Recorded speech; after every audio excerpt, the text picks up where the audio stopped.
ఓం శాంతి 10/8/2024 మధురమైన పిల్లలారా, ఇప్పుడు మీ ఆశలన్నీ పూర్తి అవుతాయి. కడుపు నిండిపోతుంది. మిమ్మల్ని తృప్తి ఆత్మలుగా చేయడానికి తండ్రి వచ్చారు. ప్రశ్న: పిల్లలైన మీరు భక్తి చేయడం లేదు, కానీ మీరు తప్పకుండా భక్తులే. ఎలా? జవాబు: దేహ అభిమానం ఉన్నంత వరకు భక్తులే. మీరు జ్ఞానులుగా అయ్యేందుకు చదువుతున్నారు. పరీక్ష ఉత్తీర్ణులై కర్మాతీతులుగా ఎప్పుడు అవుతారో అప్పుడు సంపూర్ణ జ్ఞానులని అంటారు. తర్వాత చదువుకొని అవసరం లేదు. ఓం శాంతి. భక్తులు మరియు భగవంతుడు ఇద్దరున్నారు కదా, పిల్లలు మరియు తండ్రి. భక్తులైతే అనేక మంది ఉన్నారు, భగవంతుడు ఒక్కరే. పిల్లలైన మీకు ఇది సహజ విషయం అనిపిస్తుంది. ఆత్మ శరీరం ద్వారా భక్తి చేస్తుంది. ఎందుకు? భగవంతుడైన తండ్రిని కలుసుకునేందుకు. భక్తులైన మీరిప్పుడు డ్రామాను అర్థం చేసుకున్నారు. సంపూర్ణ జ్ఞానులైనప్పుడు ఇక్కడ ఉండరు, పాఠశాలలో చదువుకుంటారు. పరీక్షలో ఉత్తీర్ణులైతే మరొక గతికి వెళ్తారు. ఇప్పుడు మిమ్మల్ని భగవంతుడు చదివిస్తున్నారు. జ్ఞానులకైతే చదువు అవసరం ఉండదు, భక్తులను భగవంతుడు చదివిస్తున్నారు. ఆత్మలైన మనం భక్తి చేసే వారమని మీకు తెలుసు. ఇప్పుడు భక్తి నుండి జ్ఞానంలోకి ఎలా వెళ్ళాలో తండ్రి నేర్పిస్తారు. ఇప్పుడు భక్తి చేయరు, కానీ దేహాభిమానంలోకి అయితే వచ్చేస్తారు కదా. భక్తులకు భగవంతుడి గురించి తెలియదని కూడా మీకు తెలుసు. మాకేమీ తెలియదు అని వారే చెప్తారు. మీరు ఏ భగవంతుడి భక్తులో వారి గురించి తెలుసా అని నంబర్ 1 భక్తులైన వారిని కూడా తండ్రి అడుగుతారు. వాస్తవానికి భగవంతుడు ఒక్కరే ఉండాలి. ఇక్కడైతే అనేక మంది భగవంతులు ఉన్నారు. స్వయాన్ని భగవంతుడని చెప్పుకుంటూ ఉంటారు. దీనిని అజ్ఞానం అని అంటారు. భక్తిలో గాఢాంధకారం ఉంది. ఇది భక్తి మార్గం. జ్ఞానం అనే అంజనం సద్గురువిస్తూనే అజ్ఞానం అనే అంధకారం వినాశనం అవుతుంది అని భక్తులు పాడుతూ ఉంటారు. జ్ఞాన అంజనాన్ని గురువులు ఇవ్వలేరు. గురువులైతే అనేక మంది ఉన్నారు. భక్తిలో ఏమేం చేసేవారో, ఎవరిని స్మృతి చేస్తూ ఉండినారో, ఎవరిని పూజిస్తూ ఉండినారో పిల్లలైనా మీకు తెలుసు. ఆ భక్తి అనే మీ అంధకారం తొలగిపోయింది. ఎందుకంటే మీరు ఇప్పుడు తండ్రిని తెలుసుకున్నారు. మధురాతి మధురమైన పిల్లలారా, మీరు ఆత్మరి శరీరం ద్వారా పాత్ర చేశారు అని తండ్రి పరిచయమునిచ్చారు. మీద అనంతమైన జ్ఞానం బేహద్దు పాత్ర చేస్తూ ఉంటారు. మీరు హద్దు నుండి వైదొలగి ఇప్పుడు బేహద్దులోకి వెళ్ళిపోయారు. ఈ ప్రపంచం కూడా వృద్ధి చెందుతూ చెందుతూ అనంతంలోకి వెళ్ళిపోయింది. మళ్ళీ తప్పకుండా హద్దులోకి వస్తుంది. హద్దు నుండి బేహద్దులోకి, బేహద్దు నుండి హద్దులోకి ఎలా వస్తుందో పిల్లలైనా మీకు తెలుస్తుంది. ఆత్మ చిన్న నక్షత్రం వలె ఉంటుంది. ఇంత తెలిపినా ఎంత పెద్ద లింగాన్ని తయారు చేస్తారు. వారు కూడా ఏం చేస్తారు? ఎందుకంటే చిన్న బిందువును పూజించలేరు. బురుకుటి మధ్యలో నక్షత్రం మెరుస్తూ ఉంది అని మాత్రం అంటారు. ఇప్పుడు ఆ నక్షత్రాలకు భక్తి ఎలా చేస్తారు? భగవంతుని గురించి అయితే ఎవ్వరికీ తెలియదు. ఆత్మను గురించి తెలుసు. ఆత్మ బృకుటి మధ్యలో ఉంటుంది అని మాత్రమే తెలుసు. ఆత్మయే శరీరాన్ని తీసుకొని పాత్ర చేస్తుంది అని బుద్ధిలోకి రాదు. మొట్టమొదట మీరే పూజలు చేసేవారు. పెద్ద పెద్ద లింగాలను తయారు చేశారు. రావణుడి చిత్రం కూడా రోజు రోజుకు పెద్దదిగా చేస్తారు. చిన్న రావణుడిని తయారు చెయ్యరు. మానవులైతే చిన్నగా ఉంటారు, తర్వాత పెద్దగా అవుతారు. రావణుడిని ఎప్పుడు చిన్నగా చూపించరు. రావణుడైతే చిన్నగా పెద్దగా అవ్వడు. రావణుడు ఏ స్థూలమైన వస్తువు కాదు. పంచ వికారాలను రావణుడని అంటారు. పంచ వికారాలు వృద్ధి అవుతూ ఉంటాయి. ఎందుకంటే తమో ప్రధానంగా అవుతూ ఉంటారు. ఇంతకుముందు దేహ అభిమానం ఇంతగా లేదు, తర్వాత పెరుగుతూ వచ్చింది. ఒకరికి పూజ చేశారు, తర్వాత మరొకరికి పూజ చేశారు. ఈ విధంగా వృద్ధి చెందుతూ వచ్చింది. ఆత్మ తమో ప్రధానంగా అయింది. సతో ప్రధానంగా ఎప్పుడు అవుతారు, తర్వాత మళ్ళీ తమో ప్రధానంగా ఎప్పుడు అవుతారు అనే విషయాలు ఈ ప్రపంచంలోని మానవులు ఎవ్వరి బుద్ధిలోని ఉండవు. ఈ విషయాల గురించి మానవులు ఎవ్వరికీ తెలియదు. జ్ఞానమేమీ కష్టం కాదు. తండ్రి వచ్చి చాలా సహజంగా జ్ఞానం వినిపిస్తారు, చదివిస్తారు. అయినా చదువు అంతటి సారం ఏమిటంటే, ఆత్మలైన మనమంతా తండ్రికి పిల్లలము, తండ్రిని స్మృతి చేయాలి. కోటికొక్కరే అని కూడా గాయనం ఉంది. బాబా పిల్లలుగా కొద్దిమందే వెలువడతారు. కోటిలో కొంతమంది మాత్రమే యథార్థంగా తెలుసుకుంటారు. ఎవరిని? తండ్రిని. ఏ తండ్రి అయినా ఇలా ఉంటారా అని అడుగుతారు. తమ తండ్రి గురించి అయితే అందరికీ తెలుసు, ఈ తండ్రిని ఎందుకు మర్చిపోయారు? దీని పేరే మరచి మరపించే ఆట. ఒకరు హద్దులోని తండ్రి శరీరానికి, మరొకరు బేహద్దు తండ్రి. ఇద్దరు తండ్రుల ద్వారా వారసత్వం లభిస్తుంది. హద్దు శరీరం తండ్రి ద్వారా వారసత్వం కొద్దిగా లభిస్తుంది. రోజు రోజుకు పూర్తిగా తగ్గిపోతూ ఉంటుంది. కొద్దిగా కూడా లేని విధంగా అయిపోతుంది. బేహద్దు తండ్రి రానంత వరకు కడుపు కూడా నిండదు. కడుపు పూర్తిగా ఖాళీ అయిపోతుంది.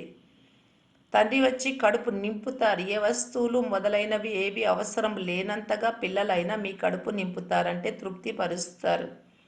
ఆశలన్నీ పూర్తి చేసేస్తారు. తృప్తి ఆత్మగా అయిపోతుంది. బ్రాహ్మణులకు తినిపిస్తే ఆత్మ తృప్తి పడుతుంది. ఇది అనంతమైన తృప్తి. అంటే సంవత్సరీకం చేసేటప్పుడు బ్రాహ్మణులను పిలిచి వండి పెడతారు కదా, ఎంత తేడా ఉందో చూడండి. ఆత్మకు కలిగే హద్దు తృప్తికి, బేహద్దు తృప్తికి ఎంత తేడా ఉందో చూడండి. తండ్రిని తెలుసుకోగానే తృప్తి చెందుతుంది. ఎందుకంటే తండ్రి స్వర్గానికి అధికారులుగా చేస్తారు. మనం బేహద్దు తండ్రి పిల్లలమని మీకు తెలుసు. తండ్రిని అందరూ స్మృతి చేస్తారు కదా, ఇది మామూలే. మేం బ్రహ్మంలో లీనమైతాము అని కొందరు అంటారు. బ్రహ్మంలో ఎవ్వరూ లీనమవ్వరని తండ్రి చెప్తున్నారు. ఇది అనాది డ్రామా తిరుగుతూనే ఉంటుంది. ఇందులో తికమక పడే అవసరమే లేదు. 4 యుగాల చక్రం తిరుగుతూనే ఉంటుంది. ఉన్నది ఉన్నట్లు పునరావృతం అవుతూ ఉంటుంది. తండ్రి ఒక్కరే, ప్రపంచం కూడా ఒక్కటే. వారెంతగానో తల కొట్టుకుంటారు. చంద్రునిలో కూడా ప్రపంచం ఉంది అని, నక్షత్రాలలో కూడా ప్రపంచం ఉంది అని అనుకుంటారు. ఎంతగానో వెతుకుతారు. చంద్రునిలో కూడా ఫ్లాట్ తీసుకోవాలని అనుకుంటారు. అది ఎలా వీలవుతుంది? ధనం ఎవరికి ఇస్తారు? దీనిని విజ్ఞాన గర్వము అని అంటారు. అంతకన్నా మరేమీ లేదు. ప్రయత్నిస్తూనే ఉంటారు. ఇది మాయ ఆడంబరం కదా. స్వర్గం కంటే ఎక్కువ షో చేసి చూపిస్తారు. స్వర్గమునైతే పూర్తిగా మర్చిపోయారు. స్వర్గంలో చాలా ధనం ఉండేది. ఒక్క సోమనాథ మందిరం నుండే ఎంత ధనాన్ని తీసుకెళ్ళిపోయారో చూడండి. భారతదేశంలోనే ఇంత ధనం ఉండేది. ఖజానాలన్నీ సంపన్నంగా ఉండేవి. మహమ్మద్ గజ్నీ వచ్చి లూటీ చేసి తీసుకెళ్ళిపోయాడు. అర్ధకల్పం వరకు మీరు సమర్థులుగా ఉంటారు. దొంగతనము మొదలైన వాటి పేరు కూడా ఉండదు. రావణ రాజ్యమే లేదు. రావణ రాజ్యం మొదలైనప్పటి నుండి దొంగతనాలు, దోపిడీలు, జగడాలు మొదలైనవన్నీ ప్రారంభమయ్యాయి. రావణుడి పేరు వాడుతూ ఉంటారు, అంతేకాని రావణుడు అనే వ్యక్తి ఎవ్వరూ లేరు. వికారాలు ప్రవేశించాయి. మానవులు రావణుడి గురించి ఏమేమో చేస్తారు, ఎంతగానో జరుపుకుంటారు. మీరు కూడా దసరాను జరుపుకునేవారు. రావణుని ఎలా తగులబెడతారో చూసేందుకు వెళ్ళేవారు. తర్వాత బంగారం లూటీ చేసేందుకు వెళ్తారు. అక్కడ ఏముంది? ఇప్పుడు ఎంత ఆశ్చర్యం వేస్తుంది. ఎలా తయారై ఉండినారు. ఇన్ని పూజలు మొదలైనవి చేసేవారు. ఏవైనా గొప్ప రాజులు వస్తే ఏమేమో చేస్తూ ఉంటారు. భక్తి మార్గంలో బొమ్మల ఆట వలె ఉండేది. అది కూడా ఎంత సమయం నడుస్తుందో మీకు తెలుసు. ప్రారంభంలో ఇంత భక్తి చేసేవారు కాదు. తర్వాత వృద్ధి చెందుతూ చెందుతూ ఇప్పుడు ఎలాంటి పరిస్థితి తయారైందో చూడండి. ఎంతో ఖర్చు చేసి చిత్రాలు లేక మందిరాలు మొదలైనవి ఎందుకు తయారు చేస్తారు? ఇదంతా వృథా ఖర్చు. మందిరాలు మొదలైనవి తయారు చేసేందుకు లక్షల రూపాయల ఖర్చు చేస్తారు. తండ్రి ఎంత ప్రేమగా కూర్చొని అర్థం చేయిస్తారు. నేను మీకు లెక్కలేనంత ధనాన్ని ఇచ్చాను, అదంతా ఎక్కడ పోగొట్టుకున్నారు? ఎలా ఉన్నవారు రావణ రాజ్యంలోకి వచ్చిన తర్వాత ఎలా తయారయ్యారు? ఇదేమి ఈశ్వరేచ్ఛ అని రాజీ పడరాదు. ఇది ఈశ్వరుని భావి కాదు, మాయ యొక్క భావి. మీకు ఇప్పుడు ఈశ్వరీయ రాజ్య భాగ్యం లభిస్తుంది. అక్కడైతే దుఃఖం అనే మాటే ఉండదు. ఈశ్వరీయ ప్రాలబ్ధము మరియు అసురీ ప్రాలబ్ధానికి ఎంత తేడా ఉంది? ఇదంతా మీకు ఇప్పుడు అర్థమవుతుంది. అది కూడా నంబర్ వార్ పురుషార్థ అనుసారంగా. జ్ఞాన ఇంజెక్షన్ ఎవరికి పడుతుందో మీరు అర్థం చేసుకోగలరు. ఫలానా వారికి జ్ఞాన ఇంజెక్షన్ బాగా పడింది, ఫలానా వారికి తక్కువ పడింది, కొందరికి పూర్తిగా పడనే లేదు. ఇవన్నీ తండ్రికే తెలుసు. ఆధారమంతా సర్వీస్ పైనే ఉంది. అంటే వారు చేసే సర్వీస్ ఆధారంగా ఏ నెంబర్లో ఉన్నారని తెలుసుకోవచ్చు. వీరికి ఇంజెక్షన్ పడలేదు అని, వీరికి సర్వీస్ చేయడమే తెలియదు అని, సర్వీస్ ద్వారానే తండ్రి చెప్తారు. కొందరికి ఎక్కువ ఇంజెక్షన్ పడుతుంది, కొందరికి పూర్తిగా పడదు. ఇలా కూడా ఉంటుంది. అజ్ఞానం అనే అంధకారాన్ని వినాశనం చేసి జ్ఞానం అనే అంజనం సద్గురువిచ్చారు అని అంటారు. జ్ఞాన సాగరులు, సుఖ సాగరులు పరంపిత పరమాత్మయే. అటువంటి వారిని రాళ్ళు రప్పలలో పడేశారు.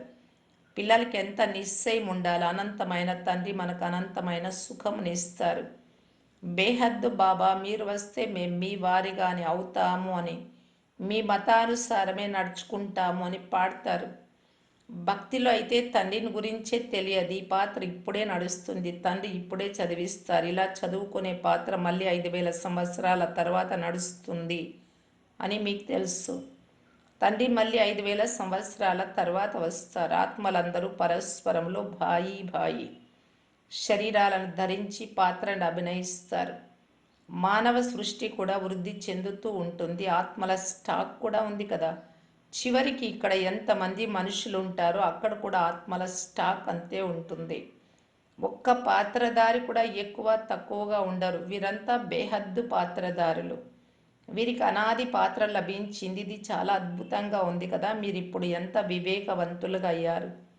ఈ చదువు ఎంత శ్రేష్టమైనది. మిమ్మల్ని స్వయం జ్ఞాన సాగరులైన తండ్రియే చదివిస్తారు. మిగతా వారంతా భక్తి సాగరులు. భక్తికి ఎలాగైతే గౌరవం ఉందో అలా జ్ఞానానికి కూడా గౌరవం ఉంది. భక్తిలో మానవులు ఈశ్వరార్థం దాన పుణ్యాలు ఎంతగానో చేస్తారు. ఎందుకంటే వేద శాస్త్రాలు మొదలైన వాటిని ఎంతో పెద్దవిగా తయారు చేస్తారు. పిల్లలైనా మీకు ఇప్పుడు భక్తికి జ్ఞానానికి గల తేడా లభించింది. ఎంత విశాలమైన బుద్ధి ఉండాలి. మీ దృష్టి ఎవరిపైకి కూడా వెళ్ళదు. మనం ఈ రాజారాణి మొదలైన వారిని చూడాలి అని మీరు అంటారా? వారినేం చూడాలి? మనస్సులో మీకు ఏ ఆశ ఉండదు. ఇదంతా సమాప్తం అవ్వనున్నది. ఎవరి వద్ద ఎంత ఉందో అదంతా సమాప్తం అయిపోతుంది. కడుపు కోరేది 2 రొట్టెలే కానీ దాని కొరకు ఎంత పాపం పనులు చేస్తారు. నేటి ప్రపంచంలో ఎక్కడ చూసినా పాపమే పాపం ఉంది. కడుపు చాలా పాపం చేయిస్తుంది. ఒకరి మీద ఒకరు అసత్య కళంకాలు ఆపాదిస్తారు. ధనం కూడా చాలా సంపాదిస్తారు. ఎంత ధనాన్ని దాచిపెట్టుకుంటారు. ప్రభుత్వం మాత్రం ఏం చేయగలదు, కానీ ఎవరు ఎంత దాచినా దాగదు. ఇప్పుడైతే ఇంకా ప్రాకృతిక ప్రకోపాలు కూడా రానున్నవి. ఇక కొద్ది సమయం మాత్రమే మిగిలి ఉంది. బాబా చెప్తున్నారు, శరీర నిర్వహణ కొరకు ఏం చేసినా వద్దన్నారు. పిల్లలకు ఖుషి పాదరసం మీటర్ పెరిగి ఉండాలి. తండ్రి మరియు వారసత్వం గుర్తు ఉండాలి. తండ్రి అయితే మిమ్మల్ని విశ్వమంతటికి అధిపతులుగా చేస్తారు. భూమి ఆకాశంలన్నీ మీవిగా అయిపోతాయి. ఎలాంటి హద్దులు ఉండవు. మనమే అధికారులుగా ఉండే వారము అని పిల్లలకు తెలుసు. భారతదేశం అవినాశి ఖండంగా పేరు పొందింది కావున పిల్లలైన మీకు చాలా సంతోషం ఉండాలి. హద్దు చదువు ద్వారా కూడా సంతోషం ఉంటుంది కదా. ఇది బేహద్దు చదువు. బేహద్దు తండ్రి చదివిస్తారు. ఇలాంటి తండ్రిని స్మృతి చెయ్యాలి. ఆ దైహిక వ్యాపారాలు శరీరానికి సంబంధించిన మొదలైన వాటిలో ఏముంది? ఏమీ లేదు. మీరు తండ్రి ద్వారా ఎలాంటి వారసత్వం తీసుకుంటున్నారో గ్రహించాలి. రాత్రికి పగలుకున్నంత తేడా ఉంది. మీరు దైహిక వృత్తి వ్యాపారాలు చేస్తూ కూడా కిరీటదారులుగా అవుతారు. చదివించేందుకు తండ్రి వస్తే పిల్లలకి ఎంత సంతోషం ఉండాలి. ఆ పనిపాట్లు కూడా చేస్తూ ఉండాలి. పాత ప్రపంచ వినాశనం అయ్యేందుకు అన్ని ఏర్పాట్లు జరుగుతున్నాయి అని మీకు తెలుసు. ఎక్కడ పెద్ద యుద్ధం జరుగుతుందోనని భయం కలిగించే విధంగా సంఘటనలు జరుగుతూ ఉంటాయి. ఇవన్నీ డ్రామా అనుసారం జరగాల్సిందే. అంతేకాని ఇవన్నీ ఈశ్వరుడు చేయిస్తాడు అని కాదు. ఈరోజు కాకపోతే రేపు తప్పకుండా వినాశనం అవుతుంది. ఇప్పుడు మీరు చదువుకుంటూ ఉన్నారు. మీ కొరకు తప్పకుండా నూతన ప్రపంచం కావాలి. ఈ విషయాలన్నీ మనసులో స్మరణ చేసుకుంటూ సంతోషంగా ఉండాలి. బాబా ఈ రథాన్ని కూడా తీసుకున్నారు. వీరికి ఏమీ లేదు, అంతా వదిలేశారు. బేహద్దు చక్రవర్తి పదవి లభిస్తూ ఉంటే ఇదేం చేస్తారు? ఆత్మకు అల్లా లభిస్తే ఈ పనికి రాని దానిని ఏం చేస్తారు? ఒకేసారి అంతా ఇచ్చి సమాప్తం చేసేసాం. శరీరాన్ని కూడా బాబాకి ఇచ్చేసాం. ఓహో, మనం విశ్వానికి అధికారులుగా అవుతాం. అనేక సార్లు అధికారులుగా అయ్యాము. ఎంత సహజం. మీరు భలే మీ ఇంట్లోనే ఉండండి. స్వయాన్ని ఆత్మగా భావించి తండ్రిని స్మృతి చెయ్యండి. మంచిది. మధురాతి మధురమైన అపురూపమైన పిల్లలకు మాతాపిత బాప్దాదాల ప్రియ స్మృతులు మరియు గుడ్ మార్నింగ్. ఆత్మిక పిల్లలకు ఆత్మిక తండ్రి నమస్తే. ధారణ కొరకు ముఖ్య సారం. ఫస్ట్ పాయింట్, ఏ విషయంలోనూ కళ్ళు చెంచలం కాని విధంగా తృప్తిగా విశాల బుద్ధి కలవారిగా అవ్వాలి. మనస్సులో ఏ ఆశ ఉండరాదు, ఎందుకంటే ఇవన్నీ వినాశనము కానున్నవి. సెకండ్ పాయింట్, శరీర నిర్వహణార్థం కర్మ చేస్తూ ఖుషి పాదరసం మీటర్ సదా పైకెక్కి ఉండాలి. తండ్రి మరియు వారసత్వం గుర్తు ఉండాలి. బుద్ధిని హద్దు నుండి తొలగించి సదా బేహద్దులో ఉండండి. వరదానం, తీవ్ర పురుషార్థము ద్వారా అన్ని బంధనాలను దాటుకొని, తీవ్ర పురుషార్థం అంటే తీవ్ర ప్రయత్నం, మనోరంజనాన్ని అనుభవం చేసే డబల్ లైట్ భవ. చాలామంది పిల్లలు నేనైతే బాగున్నాను, కానీ సంస్కారాల యొక్క, వ్యక్తుల యొక్క, వాయుమండలం యొక్క బంధనం ఉంది అని అంటారు. కానీ కారణం ఏదైనా, ఎలాంటిదైనా తీవ్ర పురుషార్థులు అన్ని విషయాలను అసలు ఏమీ లేదు అన్నట్లు దాటుకుంటారు. వారు సదా మనోరంజనాన్ని అనుభవం చేస్తారు. ఇటువంటి స్థితిని ఎగిరే కళ అని అంటారు. ఎగిరే కళకు గుర్తు డబల్ లైట్గా ఉండడం. వారిని ఎటువంటి బరువైన అలజడిలోకి తీసుకురాలేదు. స్లోగన్, ప్రతి గుణాన్ని లేక జ్ఞాన విషయాన్ని మీ నిజ సంస్కారంగా చేసుకోండి. అవ్యక్త ఇషారా, ప్రీతి బుద్ధి కలిగి విజీర్ రతన్గా కావటానికి బాప్దాదా తెలియజేస్తూ ఉన్నారు. ఒక్క బాబా జతలో సత్యమైన హృదయపూర్వక ప్రేమ ఉన్నట్లయితే మాయ మిమ్మల్ని ఎప్పుడూ డిస్టర్బ్ చెయ్యదు, అదియే సమాప్తం అవుతుంది. ఒకవేళ మీరు సత్యమైనటువంటి హృదయం లేకుండా కేవలం బాబా చేతిని పట్టుకున్నాను అనుకుంటారు, జతలో ఉంచుకోలేదు అంటే మాయ ద్వారా మీకు నష్టం జరుగుతుంది. ఓం శాంతి.